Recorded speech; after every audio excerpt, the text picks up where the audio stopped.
ബോളിങ്ങിന് അടുത്ത അഖിലാടാ. അഖിലോ? തോറ്റ് എറിഞ്ഞോ? വൈഡിൽ എന്തോ റണ്ണ് വെച്ചത് നന്നായി. എടാ ആരെങ്കിലും അവനത് പറഞ്ഞ് മനസ്സിലാക്കടാ, ഇതാ സ്റ്റമ്പ്. എന്തുവാണ് ഇവന് കാണിക്കുന്നേ? മര്യാദയുള്ള വൈഡ് എടാ.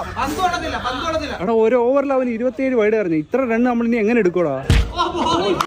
പറ്റത്തില്ലെങ്കിൽ ഇറങ്ങിപ്പോടാ. ബാറ്റ് ചെയ്യാൻ വരത്തില്ല, ചുമ്മാ ബോൾ വെറുതെ കളയല്ലയോ? ഞാൻ കാരണോ? ബാറ്റിംഗ് തരുന്നുണ്ടോ? ബാറ്റിങ്ങിന് വേണ്ടിട്ട് സ്വന്തം ടീം ഔട്ടാൻ വേണ്ടി പ്രാർത്ഥിക്കുവാണ്. ബാറ്റിങ്ങിന് വേണ്ടി സ്വന്തം ടീം ഔട്ടാൻ വേണ്ടി പ്രാർത്ഥിക്കാൻ ഞാനങ്ങ് നിർത്തി. ഗുഡ്. ഇപ്പൊ ഡയറക്റ്റ് നേർച്ച. അഖിലാണ് അവനെ ഔട്ടാക്കില്. ഓരോ ഓവർ നമുക്ക് നൈസിന് കളയാം. സിമ്പിൾ ആയിട്ട് ജയിക്കാൻ പറ്റിയ കളിയാ. അവന് 2 എണ്ണം കൊടുത്താലോ? അടുത്ത ബോളിലേ ഇച്ചിരി ഇറങ്ങി ഇന്ന് കളിച്ചു കഴിഞ്ഞാൽ നല്ലപോലെ അടിക്കാൻ പറ്റും കേട്ടോ.